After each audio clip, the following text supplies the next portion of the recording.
natin yung battery ni Marga.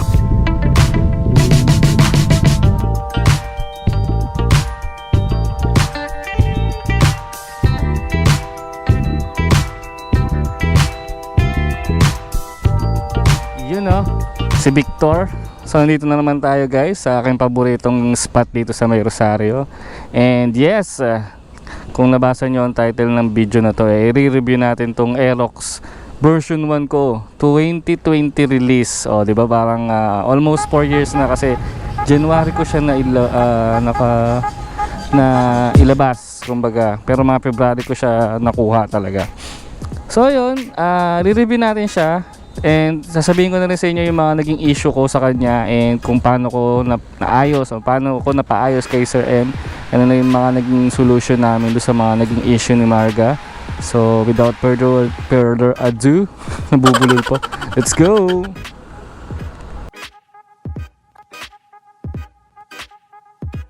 So ang aking Aerox ay version 1 na standard. So it means disusi siya and wala siyang ABS.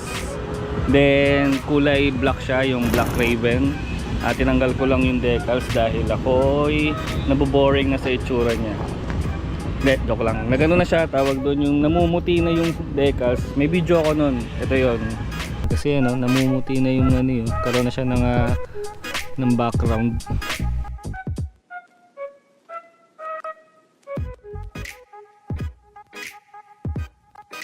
Okay, it's a 155cc engine, liquid cool, 4 valves and with BVA, variable valve actuation. Then stock pa din yung pipes, stock pa din yung mags. Ang una kong pinalitan dito, ang unang naging issue nito is yung center stand. Minalas tong putik. Dahil kung maalala nyo, nung babiyahe kami ng Nueva Ecija is naputol siya.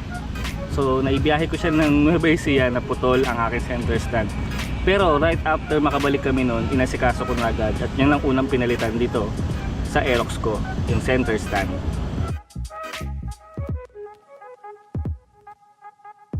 Sumunod na pinalitan dito sa Aerox ko is yung kanyang shock sa likod. Ano na tayo dito, naka KYB standard, yung isang release nila na may baso. Then yung play niya is parang sa stock pa din. Ang nangyari naman dito is nag-leak na yung original, then kinailangan ko na siyang palitan kasi sumasayaw na yung likod. So buti na lang na-recommend sa akin ni Sir M itong KYB na shock na to with baso, diba? Parang aesthetics, all-ins ba? Then ang sumunod, itong upuan, pangalawang palit na to. Bago pa mauso yung mga content wars ng mga upuan, nakapag-batusay na tayo. Then yung unang version ng batusay, yung may logo dito, kasi ang issue ko doon, kapag umuulan, nababasa yung puwetan ng umuupo dito ni partner. Yan. So ito, pangalawang palit na ng seat cover.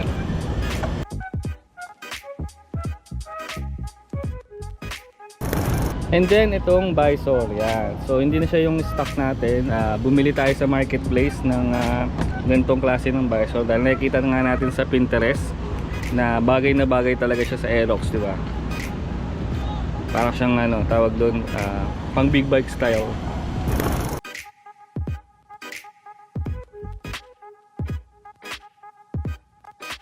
So side mirror, before naka bar end side mirror, kaso naluma na siya sa katagalan na ginagamit natin. So bumalik tayo sa stock.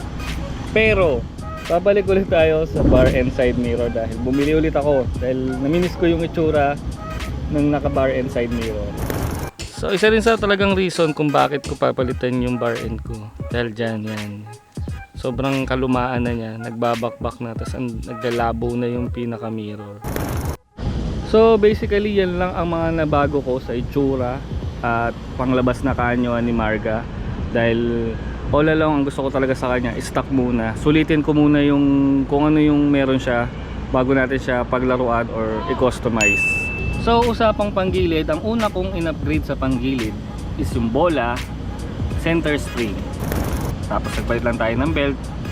Tapos nag-upgrade na rin pala tayo ng clutch spring. So Yun pa lang yung mga nagagalaw sa panggilid ko, pero karamihan dyan is stock pa din yan. Kumbaga di naman siya talaga upgrade, semi-upgrade lang. Gumanda yung arangkada ni Marga and gumanda yung takbo dahil doon. Advantage nito, mas magiging agresibo yung performance nito sa arangkada, then gitna, at saka dulo.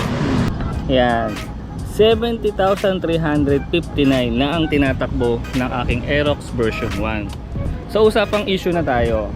Ang unang tumamang issue dito kay Marga, which is yung nag-triggered sa lahat ng mga naging issue niya na sunod-sunod, is yung kanyang hindi pag-i-start.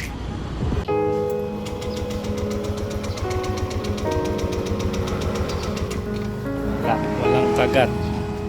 So may full video ako no, nasa description down below yung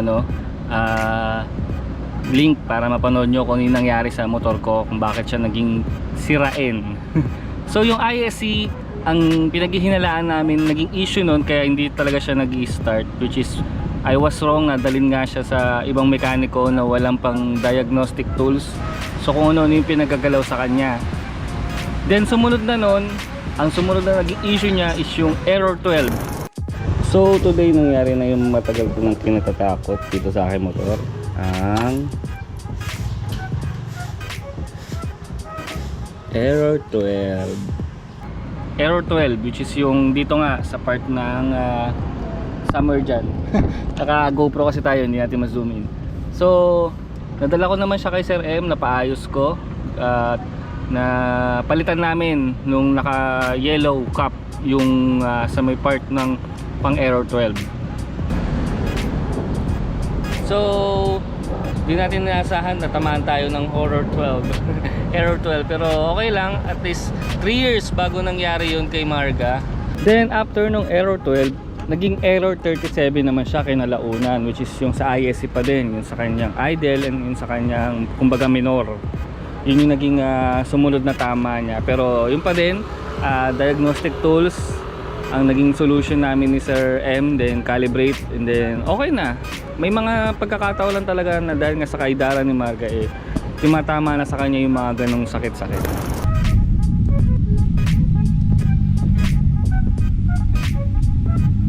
First time mangyari to.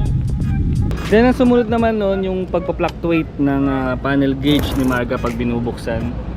At ang naging solution naman namin doon, which is yung pagpapalit ng battery.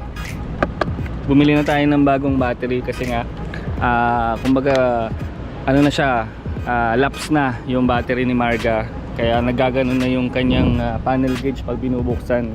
Ito, nabili na natin yung battery ni Marga. Buti naka-less. Wala naman tayong mga auxiliary lights and mga pero syempre dahil nga matagal na si Marga, may mga pagkakataon na ganoon talaga, tatamaan ka rin ng mga sakit-sakit gaya nung sa battery. By the way, nakalimutan kong sabihin, pinalitan ko rin pala tong park light. Dating yellow yan, yellow orange or orange, ginawa ko siyang pula kasi nga red and black to si Marga, kaya ginawa ko na rin pula yung park light. Maangas yan pag gabi, ngayon kasi medyo maliwanag, kaya tawag doon, hindi masyadong pansin. Okay, sa 3 years and 8 months or 9 months ni Marga, marami na rin siyang mga ganito, yung mga siyempre katagalan nagluluma na. So ngayon, isa yan sa mga gusto ko nang i-upgrade kay Marga. Siyempre tapos na tayo sa pagiging stock niya, na-enjoy na natin yung pagiging stock niya, unti-unti na natin yung pagpapalit sa mga parts na pwede naman nating palitan na, gaya na ito sa hand grip, itong lever, lalong lalo na dito sa may mugs. Kung makikita nyo itong mugs, grabe yan. Bala ko dito magpapa-repaint na lang tayo. Pinag-iipunan ko yung bagong mugs, pero suggestion nila pa-repaint na lang natin, which is para makapag customize, mapaglaruan pa natin yung gusto nating design. Ganon din dito sa likod.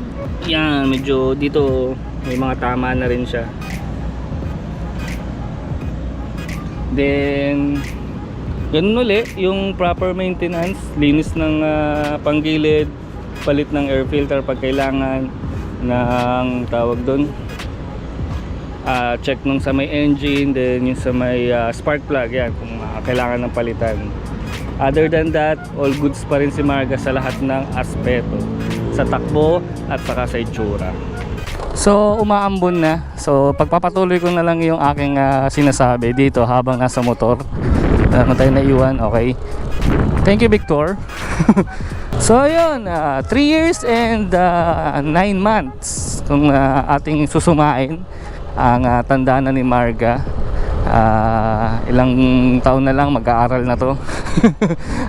Nagpa-aral ng bata, ganun. Kidding aside, tawag doon, wala akong masyado naging problema kay Marga. Sobrang mas marami pa yung good memories namin kesa sa bad. Andun talaga normal na magkakaroon siya ng sakit-sakit, and then magkakaroon siya ng mga konting issues, pero sabi ko nga, dahil nandiyan naman si Sir M, tolerable, maayos at magagawan ng paraan. So yun lang, maraming salamat sa panonood. At naaksaya ko na naman ang 10 minuto ng buhay ninyo. So sa may mga Aerox na version 1, saludo sa inyo. And sa mga Aerox version 2, ayos, kamusta ang performance ng motor nyo? Gago ka ba? Bakit dyan ka dumaan?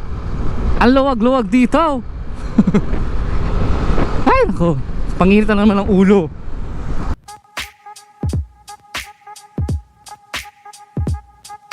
So may magtatanong, worth it pa ba bumili ng second hand na Aerox version 1 sa panahon na to?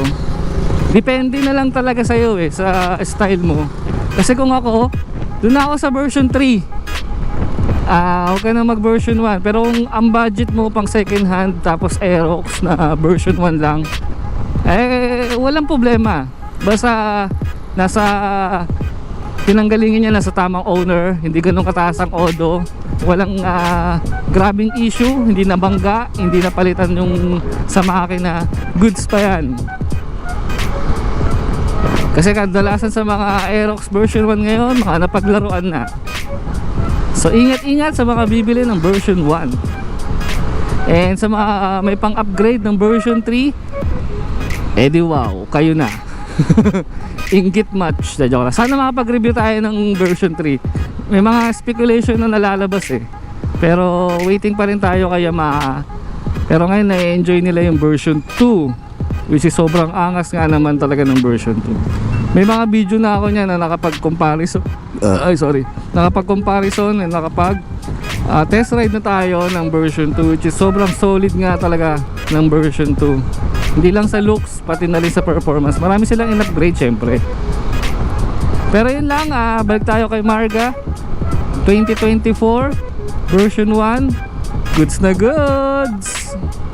So yun lang, maraming salamat. This is Road Game. Thank you for watching. Thank you at sinayang nyo ang 10 minuto ng buhay ninyo. Let's go. Kanina pa kasi pinadadaan, di ka dumaan agad din.